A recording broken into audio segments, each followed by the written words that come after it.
Akkam jirtu hordoftoota keenya har'a immoo miin egzaamii ji'oogiraafii kan Arsii Yuunivarsiitii akkuma barataan keenya gaafate isa isinii finnee dhufneerra jechuudha. Isinis hoo akka isinii hojjetamu barbaadan qormaata kan yuunivarsiitii keessaanii nu erguu ni dandeessu jechuudha.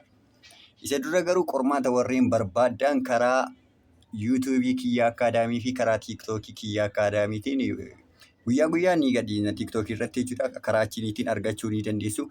Har'aaf garuu karaa yuutuubiitiin isinii gadhiisaa jechuudha. Isa kana ji'oogiraafii waan Arsii Yuunivarsiitii kanaa jechuudha.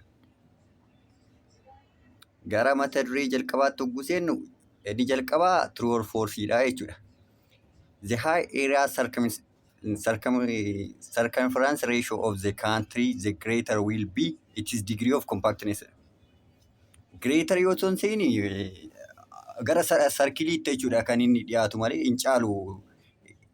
Area circumference of ratio of country keenya jechuudha. Gara compactnessitti kan inni dhiyaatu. Kanaafuu deebiinsaa falsii ta'a jechuudha. Inni kanan biraa immoo karaa teelegiraama Kiyyaa Akaadaamii jettanii shoort nootii fi qormaatarii garaagaraa argachuu ni dandeessu.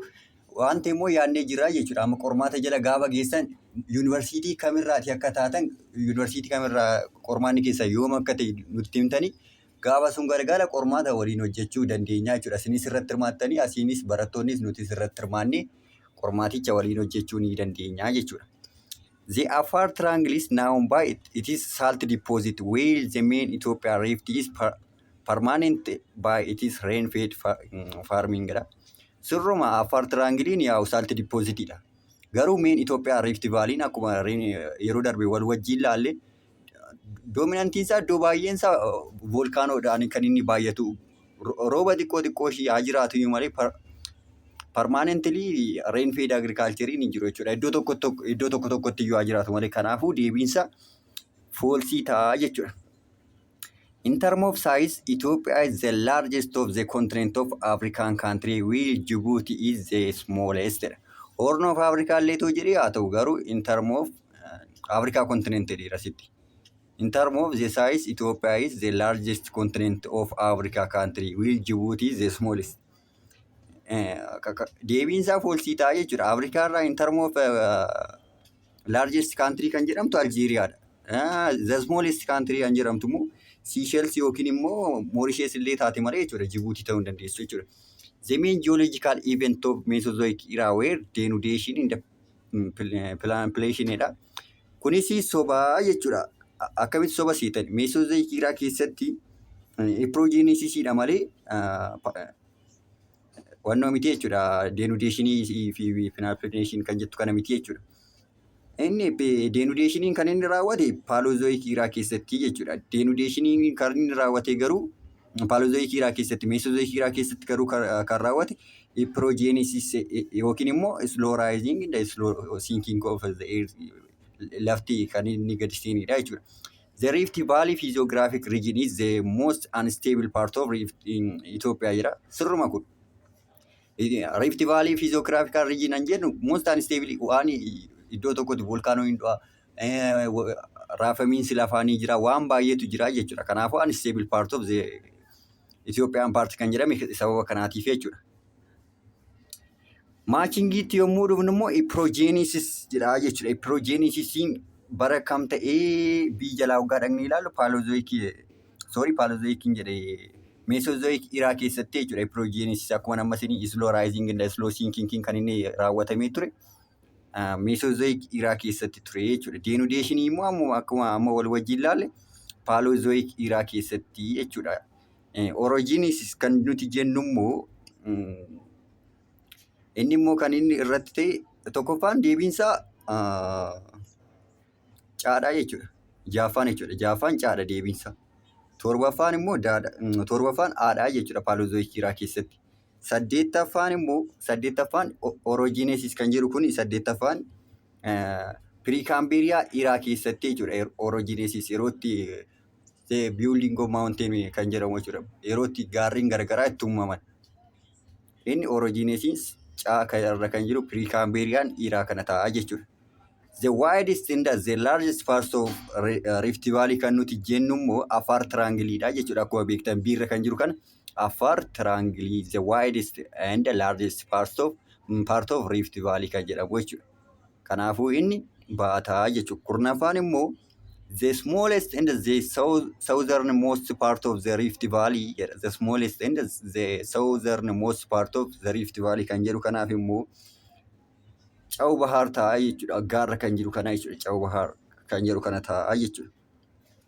Uplift of the Arabo Itoophiyaa landmass kan jedhu immoo inni immoo maal taasise Cenozoic era keessatti jechuudha. Recently life kan jennu Cenozoic era keessattidha kan inni uplift of Arabo Itoophiyaa landmassiin kan inni itti uumame jechuudha. Part 3 immoo gulaalu choose the correct answer from the given alternative and write the letter of your choice on the given answer sheet. Gaaffii tokkoffaan which one of the following is correctly matched? Gaaffiin 12ffaa kana gulaallu jechuudha.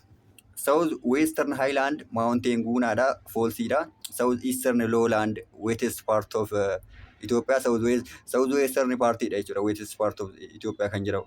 Shawaan Plateau Mountain of Abuyye Meedaa. Sirruma inni kun. Shawaa Plateau Mountain of Abuyye Meedaa kan jedhamu jalatti hammateera jechuudha.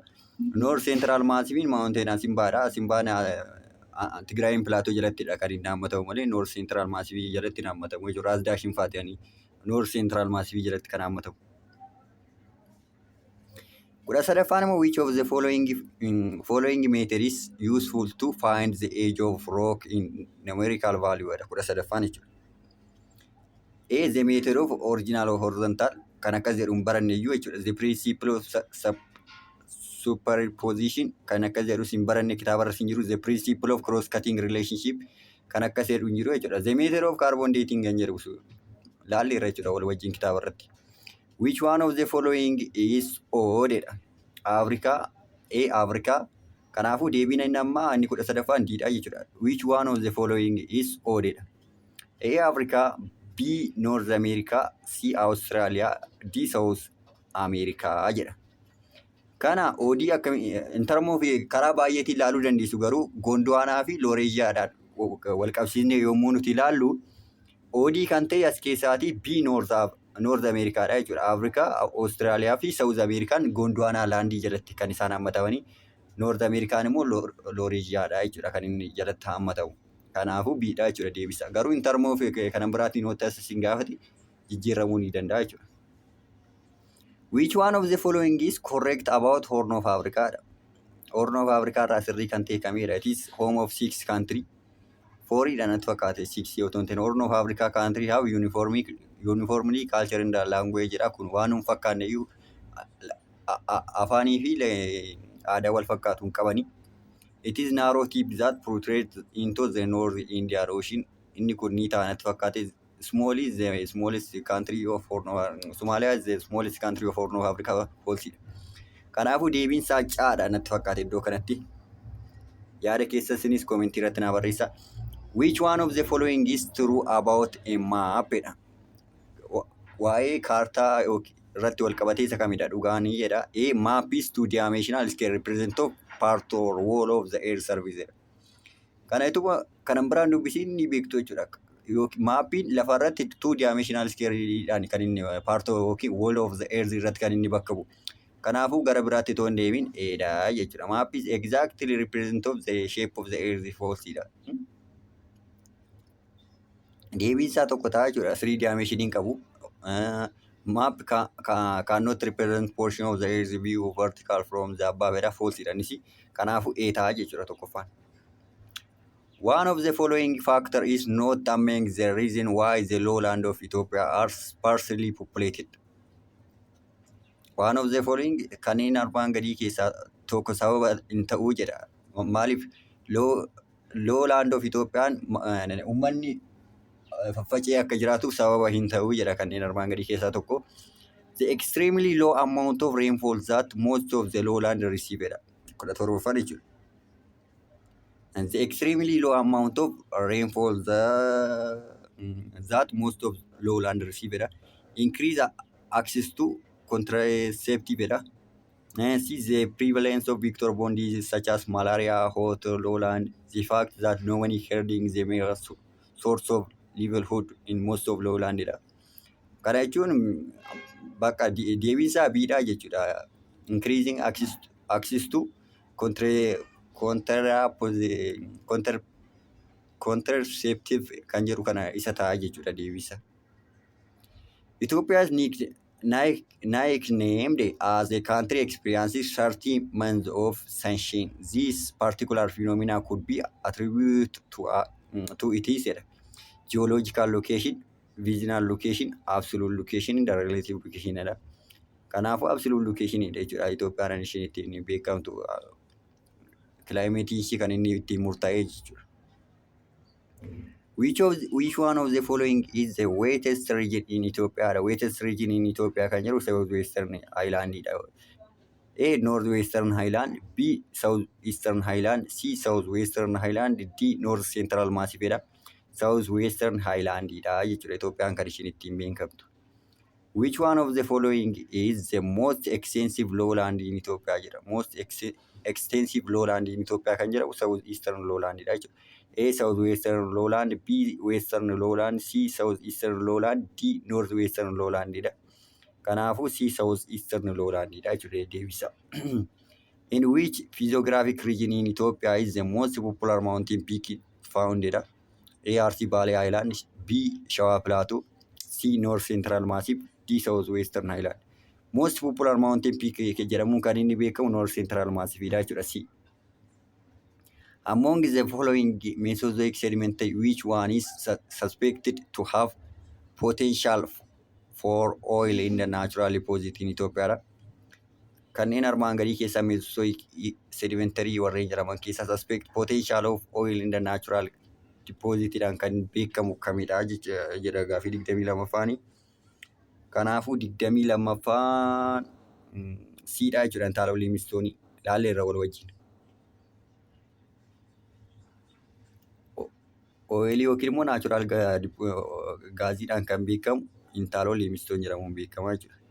Which one of the following is correct about the geophysical condition of Ethiopia jedha. Waa'ee geophysical condition of Ethiopia irratti sirrii kan ta'e kamii jedha. Ethiopia is called Water Tower of East Africa because of its large area size. Large area size dhaaf otoo hin ta'in kan inni Water Tower of East Africa kan jedhame lafa bal'aa qabaateef otoo hin ta'in gaarreen guguddaa waan qabaateef jechuudha. Gaarreen sun irraatii bishaan yookiin immoo lageen galtuu sirbiitariin waan ka'anii gara ollaatti waan deemaniif sababa suniiftiif Itoophiyaan ishiin Water Tower of East Africa kan ishiin jedhamte jechuudha. Akobo with 125 meter below sea level, it is the lowest point of the country dha. Akobo miti jechuudha iddoo kanatti kan meetira 125 ta'e Afar Dankil Depression an jedhamudha jechuudha Afar keessatti argamu sun. The lowland account 40% of the total area of the country kun sirriidha. This 1,500 meter above sea level is taken as the boundary between island and lowland. 1,000 malee 1,500 miti jechuudha. Kanaafuu deebiinsa C ta'a jechuudha. One of the following is one exactly describing absolute location of Ethiopia. Kana akkanatti ijaanuu laaltanii ni beektu jechuudha. Biirra kan jiru kana jechuudha gaafii 24ffaan. 3 degree north fi 50 degree north latitude and 33 degree east and 48 degree longitude. Ishii kana shamaddanii qabachuu ni qabdu jechuudha. Safara kanarratti shawwaduu waan danda'aniif. Which of the following human environmental interaction refers to human modify themselves, their life and their behavior to live in new environment with new challenges? Iddoo kanatti themselves kan jettu kun itoo jiraachuu baatte deebiin keenya dhaqee modificationii ta'a jechuudha. Ammaaf garuu deebiin keenya bifa adaptationidha. Environmentii keenya too jijjiirreetii deebiin keenya maal taasisan modificationii ta'a. Garuu amma lifestyle keenya haala nyaata keenya amala keenya ogaa adapt goonu adaptationidha malee modification hin jedhamu jechuudha. Kanaafuu deebiinsa bifa adaptationidha jechuudha. Fill in the blank space. Blank is geographical area have distinctive character that distinguish itself from adjacent unit. Region dha jechuudha iddoo kanatti deebiinsa. Region jechuun amala mataasaa kan ta'ee fi naannoon sun ji'oogiraafikal eeriyaan sun amala mataa isaa kan ta'e kan inni qabudha jechuudha. 24ffaan hoggoo ilaalu blank is a physical feature that separate Baalee Highland from Sidaamaan Highland dha. Gannaalee riivariin Baalee Haayilaandii fi Sidaamaa Haayilaandii addaan kutuun kan inni beekamu jechuudha. Kanaafuu Gannaalee riivar yookiin Riifti Vaalii jettanii deebisuu ni dandeessu jechuudha. Waan nu dhaggeeffattaniif guddaa galatoomaa jechaarra qormaata itti aanu irratti wal arginaa jechuudha.